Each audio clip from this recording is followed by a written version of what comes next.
सब मिलकर बोलो महाराज दशरथ की जय, महाराज दशरथ की जय।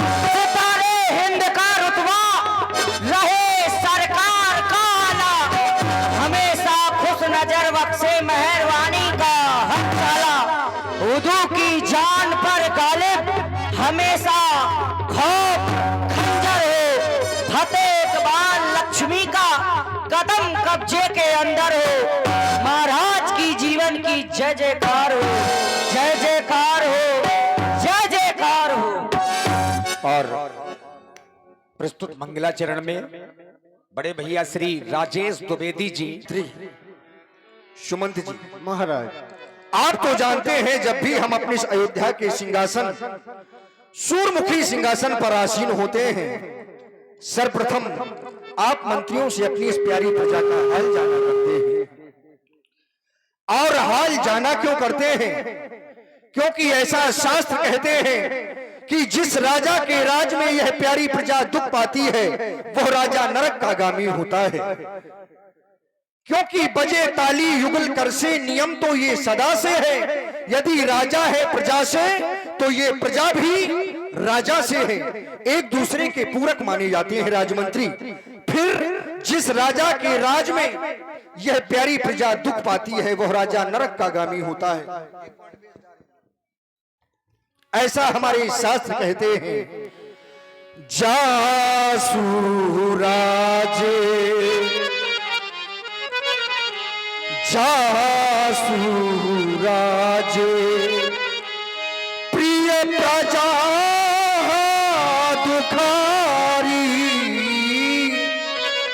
सो न पुवस सो न पुवस नरक अधिकारी, सो न पुवस।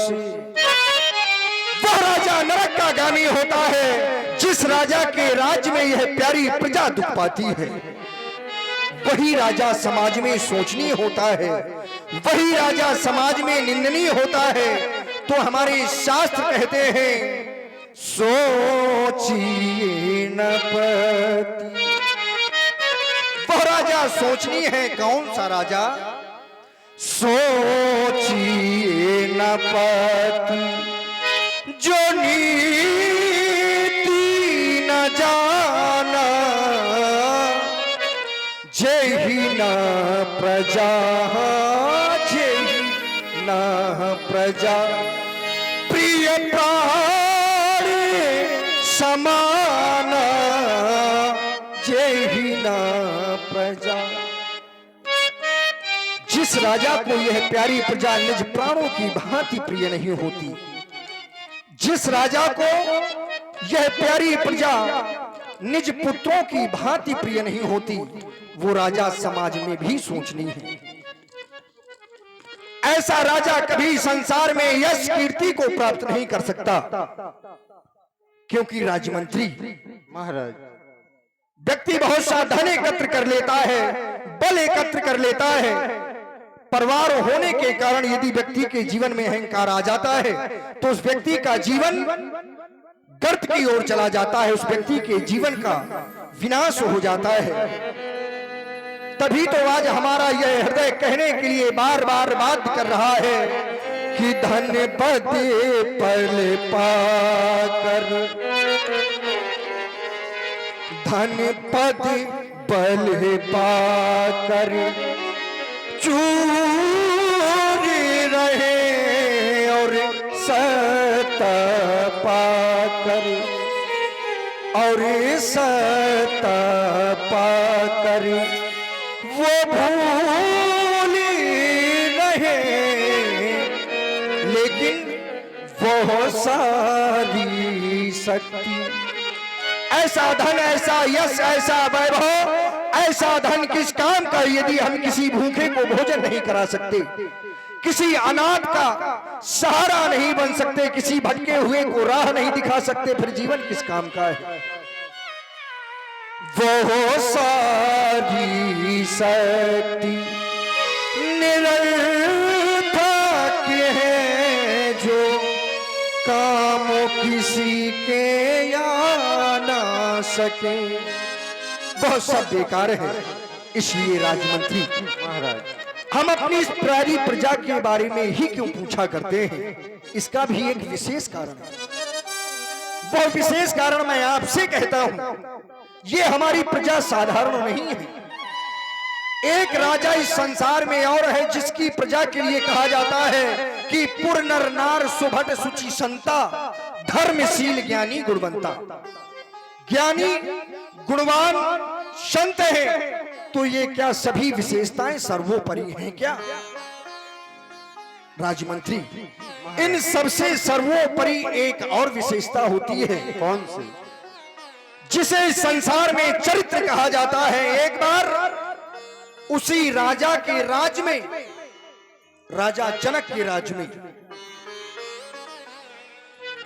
ऋषि के द्वारा कथाएं सुनाई जा रही थी, वेद अध्ययन किया जा रहा था ऋषि दुर्वासा के द्वारा, और वहीं पर राजा जनक बैठे थे। उनके मुख से अचानक अनायास ही हंसी निकल पड़ी। ऋषि दुर्वासा ने पूछा कि आप हमारी बात को सुनकर हंस रहे हैं। राजा जनक ने अपनी बात को इधर उधर घुमाकर प्रकृति की ओर इशारा किया कि महाराज कुछ ऐसा देखकर हमें हंसी आई। लेकिन ऋषि दुर्वासा उस समय क्रोधित होकर उन्हें श्राप दे दिया कि जिस प्रकृति की सुंदरता के कारण तुम हमारी बात को सुनकर हंसे हो, जाओ मैं तुम्हें श्राप देता हूं कि यह सारी प्रकृति तुम्हारे राज की जहां तक है वह सूख जाए, निर्जीव हो जाए। और श्राप देते ही राजा जनक का वह पूरा बाग सूख गया। इस बात की चिंता राजा जनक को हुई। उपक्रम पूछा गया कि आखिर यह बाग पुनः हरा कैसे होगा। तब ऋषि ने कहा कि यदि किसी सती नारी के द्वारा कच्चे घड़े को कच्चे सूत में बांधकर यदि कुआं से जल निकालकर इस बाग में पुनः डाला जाए, तभी यह बाग पुनः हरा भरा होगा। नगर में ढिढोरा पिटवाया गया। सती तो वहां भी थी, लेकिन उनके हृदय में एक भय था कि शायद वो कच्चा सूत टूट गया या वह कच्चा घड़ा फूट गया तो हमारे सतीत्व पर दाग लग जाएगा। ये उनके हृदय में भय था। सभी देशों में इस बात की खबर भेजी गई। हमारे पास भी इस बात का आमंत्रण आया। हमने जाने की तैयारी की।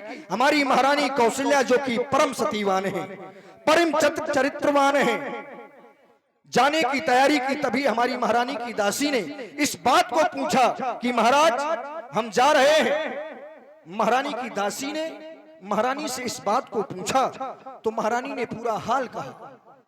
उस दासी ने कहा कि महारानी आपको जाने की आवश्यकता नहीं है, यदि आप कहें तो मैं स्वयं जाकर उस बाग को हरा कर सकती हूँ। महारानी ने यह बात हमें बताई।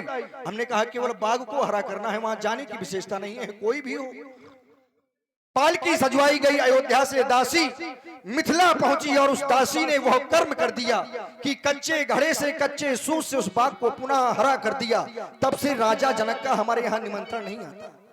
वो इस बात से सभीत रहते हैं कि जब एक दासी, अयोध्या की एक दासी ने इतना बड़ा कार्य कर दिया और यदि हमने आमंत्रण भेजा तो शायद कोई दास आकर हमारे यहाँ कोई ऐसा कार्य ना कर जाए जिससे हमें शर्मिंदा होना पड़े। ऐसी हमारी यह प्रजा है। ऐसी प्रजा के लिए हमारा यह जीवन बहुत छोटा है। हम ऐसी प्रजा के कारण अपने इस जीवन का निर्वाह कर रहे हैं। राजमंत्री, आज पुनः हमारी इस प्यारी प्रजा की प्रसन्नता कही जाए, कुशलता कही जाए।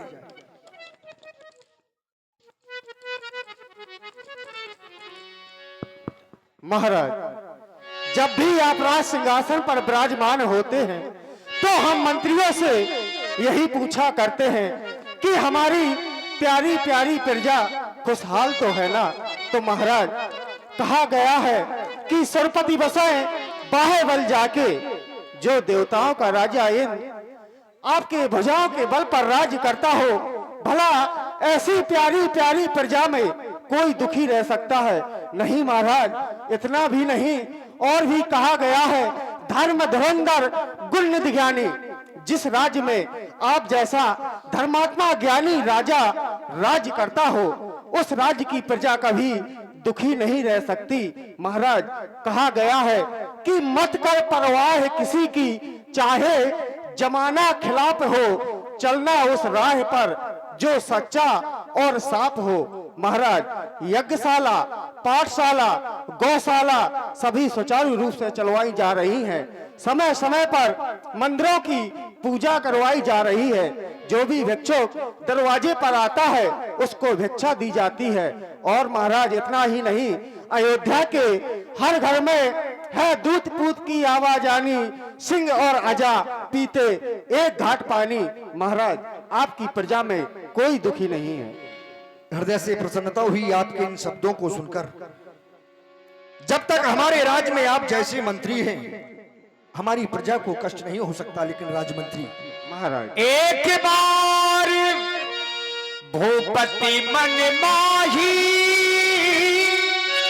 भय गिलानी मोरे सुत नाही। तुम्हारे द्वारा बताया गया कि हमारी प्रजा में संपूर्ण प्रसन्नता है। लेकिन जब मैं विचार कर रहा हूं, अपनी इस प्यारी प्रजा का दर्शन करता हूं, तो पाता हूं राजमंत्री की आज भी हमारी यह प्यारी प्रजा कष्ट में है। इनके जीवन में एक दुख है, तो क्या यह उनका दुख निज दुख है? नहीं, कष्ट में तो है, लेकिन इनका दुख वह निज दुख नहीं है। हमारी इस प्यारी प्रजा ने हमारे दुख को अपना निज दुख बना लिया है। तुम भी देखते हो राजमंत्री, जब भी हमारी इस अयोध्या में किसी के गृह में बालक जन्म लेता है, तो अयोध्या वासियों के गृह में बधावे नहीं बजवाए जाते, खुशियां नहीं मनाई जाती, उत्साह नहीं मनाए जाते। जानते हो क्यों? क्योंकि अयोध्या के सम्राट के पास, इस अभागे राजा दशरथ के पास एक भी संतान नहीं है। और राजमंत्री, जिस व्यक्ति की संतान नहीं होती, उसे इस संसार में अनाथ कहा जाता है। अनाथ व्यक्ति के जीवन में दो ही ऐसे समय आते हैं जिस समय व्यक्ति को अनाथ कहा जाता है। एक बाल अवस्था होती है। यदि बाल अवस्था में माता पिता का सानिध्य नहीं है तो उस व्यक्ति को अनाथ ही कहा जाएगा। और यदि वही व्यक्ति, उसका चौथापन चल रहा है, बुढ़ापा चल रहा है, और यदि पुत्रों का सानिध्य नहीं है, तो ऐसे माता पिता को भी अनाथ कहते हैं। राजमंत्री, हमारी अयोध्या में सब कुछ है, लेकिन जब विचार करता हूं, क्या मेरे बाद मेरे सूर्यमुखी सिंहासन पर बैठने वाला कोई नहीं होगा? क्या हम सूर्यवंशियों से हमारी इस प्यारी प्रजा की सेवा करने वाला कोई नहीं होगा? क्या हमारे बाद हमारी इस अयोध्या की प्यारी प्रजा अनाथ हो जाएगी? राजमंत्री, बस यह ग्लानि आज हमारे हृदय को खाई जा रही है। राजमंत्री, और जब व्यक्ति के जीवन में दुख हो, तो दुख अवश्य ही किसी ऐसे व्यक्ति से कहना चाहिए जो कि आपके दुख का निवारण करे, ना कि आपके दुख को सुनकर उसे हास्य पर हास्य में परिवर्तित करे। राजमंत्री, इसीलिए चाहता हूं कि आज के दरबार को यहीं पर स्थगित कर दिया जाए। हम अपने गुरु सदन जाना चाहते हैं। हमारी एक भी संतान नहीं है। यह दुख अपने श्री गुरुदेव भगवान को बताएंगे। जो आज्ञा महाराज। देखिए, एक बार अगर भगवान भी आपसे रुष्ट हो जाएं, तो गुरु आपको बचा लेते हैं। लेकिन अगर कहीं गुरु आपके विरोध में हो गए, तो फिर बचाने वाला त्रिलोक में कोई नहीं होता। अपना दुख अपनों से ही कहना चाहिए, किसी गैर से अपना दुख कभी मत कहिए। राजा दशरथ निज दुख और निज सुख लेकर के अपने कुल गुरु महाराज श्री वशिष्ठ जी के आश्रम में गए। कहने को तो ये भाला वाले हैं, आज समस्या आई तो माला वालों के पास गए। अरे आज झोपड़ी वाले के उस कृत्य को देखिए कि आज महल वाले दौड़े दौड़े चल पड़े उन झोपड़ी वालों के पास। गुरु गृह गयबू तुरंत मही पाला, चरण लाग करी विनय विशाला।